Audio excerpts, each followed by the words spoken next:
So we're going to create a custom frame for frame generator, which we'll add to the content center.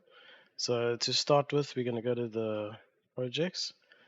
From the projects on the bottom right, we're going to go to configure content center libraries. And for this, you have to have a read-write library. So I don't currently have one that I want to use. So I'm going to create a new one. So it's simple as just saying create library. I'm just going to call this CUS frame. If you wanted to know where the library gets stored, you can click on this location. It'll take you to your wherever you've configured Inventor to go. By default, it's in your program data. After doing that, make sure you save the project, and I'm now going to open up my file. So I've already pre-drawn the shape just to save time. And one of the things I forgot to do was add a snap for the insertion point. So I'm going to create a center point on the bottom right hand corner of my shape.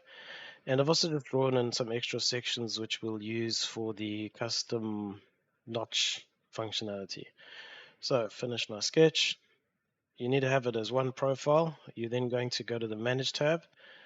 In the Author panel, you'll see there's a section here. Normally this will be, I think it's normally on IDF component. So it might look like that. You'll just go to the drop down and make sure to select Structural Shape Member. Once we've selected that, you have to define where to go to. So other, you don't have to have these created in your custom library. Inventor will copy this across for you. So because I only have one extrusion, you'll see it's put a tick for the selected geometry, and it's found the insertion point to be the middle of the shape. So it's kind of just found a middle line over here. You can change that to select geometry, and then you can pick your point if that's where you want it to be.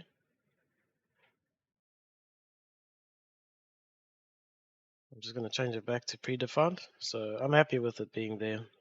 Inventor will create grips for me anyway, so I can use that. Then for your optional notch shape, you'll see that when I select that, the sketch that your profile was created from becomes available, and I'm just going to select these extra regions. So that's going to basically be the place where it'll cut it out. So once we've got that, you'll see that I can't click on OK. It's because you do have to map something for the program to connect to. So the length of the model, I'm going to connect to the parameter that's controlling the length. So that's this one over here.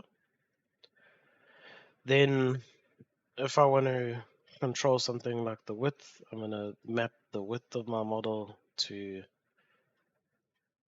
L1, which basically defined one of the lengths. And because this is an equal length, I've just got an equal constraint on the bottom. And if I wanted to control the thickness, I could connect the thickness parameter. So angle thickness. So once I've got all of those, if I click on OK, it will just close the dialog box. If you click on Publish, it'll apply all the settings and then initiate the publish command, which you can find over here. So I'm just going to hit OK so that we can see what it looks like on the left. So once it's done, it adds some extra bits and pieces. You'll see the extrusion is now gone. It's changed to a body. It's created a sketch. It creates some work plans. So this has got to do with, controlling the length of the model. And we can now simply publish this. So you'll see it pulls up only the read-write libraries. So if I had more than one custom read-write library, I'd get more than one listed in here. I'm going to go to other.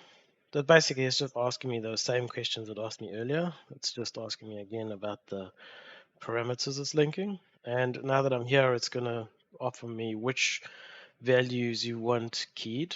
And keyed just means this is going to be the stuff it asks you if you drop this from the content center. So I'm going to have the shape width, the thickness, and the base length. So I'm happy with those. Here I've got the description. So I'm just going to add custom on the end. The family description is actually what it shows up with in the insert frame generator. And the standard organization, this will be the drop down. So when you use the insert frame function in SMD, when you click the drop down and you choose ISO, ANSI, and so on, this will be the name. So what I'm going to put is I'm just going to put CP for CAD Pro, and that's going to be what I can select from the drop down. We can also put things like the manufacturer. We'll have a thumbnail. You can change these, but there's no real point in doing this. So we're just going to publish. Once that's published, I can create an assembly. So you can go straight into the editor from here.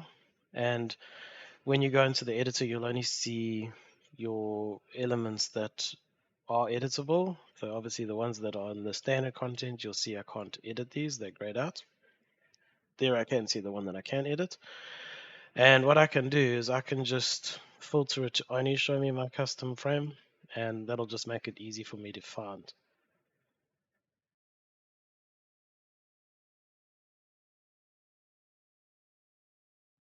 Right, so what I'm going to do now is go into the family table. So here's where I can add multiple variants. So if I add 2 rows or 3 rows, I'm going to say that on this one I want the base length is irrelevant, but it does have to be something. I'm going to make this 0,001, and I'm going to do that because there's an extra step you need to do to get this parameter to write into your part number correctly. So after doing that, I'm going to go to the column properties for base length, change it to expression, change it to custom column.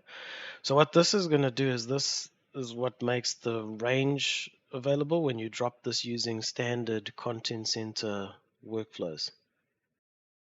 So what this is currently saying is it's saying the lowest value is 0, the highest of that range is going to be 1.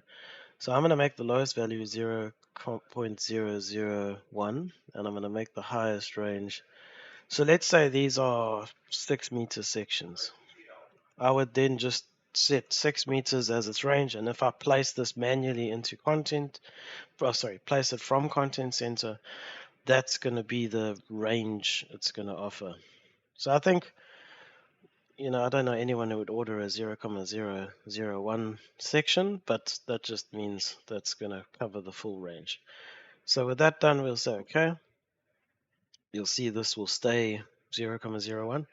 And then what we're going to do is we're going to define the sizes. So I'm going to say the next size is 65 and the last one 80.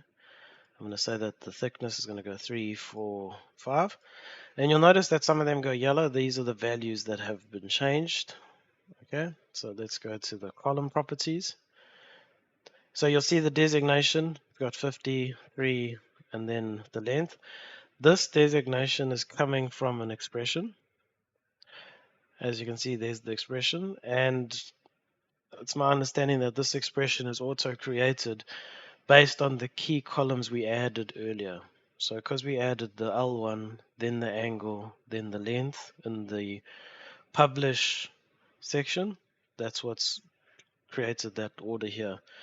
So with that done, we're now going to go to the custom property, or the column properties for the part number. We're going to set this to expression. The expression, if I want to start with just some text, so just denoting what this is. So this is going to be an angle section. Then I'm going to put a space. Then I'm going to end the quote. And now I want to get the program to list the sizes. So we use and to denote that. And then if you click on the 3 dots, you can pull parameters through. So I'm going to get it to show the L1 value. So that's going to be the width of it. And that's actually twice, right? Because it's an equal section. So maybe I could use and. I could do quote. I could add an X quote. And so I'm just adding dumb text of space X space. And then I'm going to have that same L1 listed. Then and again. You kind of just got to make sure you keep using those quotes to separate intelligent text and dumb text, and using your ands to join these strings together. So and then the last thing I want is the length to come through. So once we've got all of that defined, we can press OK. You'll see this will update. Now currently it's showing 0,001 because that's what this is set to, but when we use it, it will connect this correctly. So we can control all of that. So let's click on OK. You'll see it's published as successful. Done. From here, let's go to an assembly. Let's create a component. So this is going to be the frame shape. So let's just draw a rectangle. So I'm going to go for a 2.5 meter by 4 meter. We're going to extrude that up, let's say 3 meters. Return.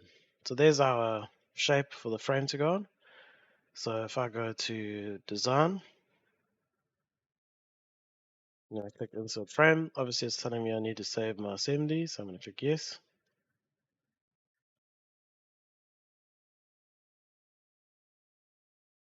So I'm just going to call this frame template.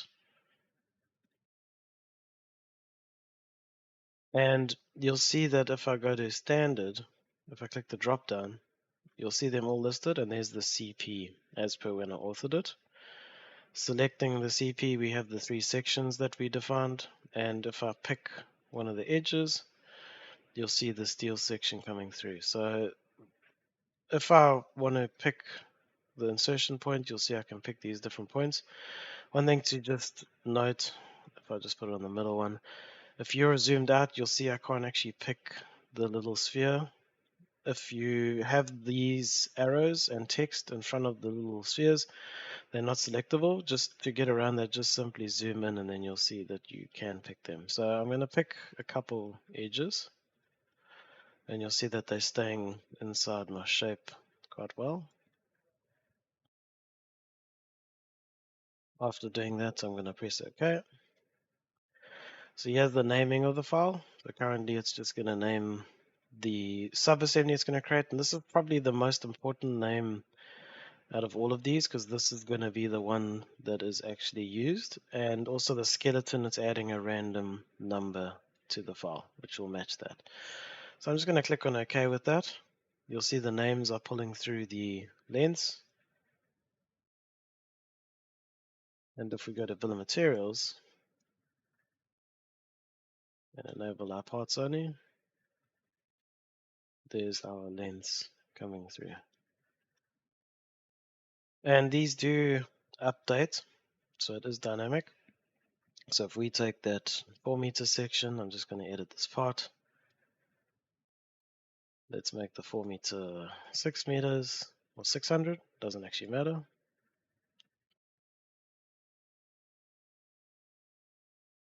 There's the 600 section.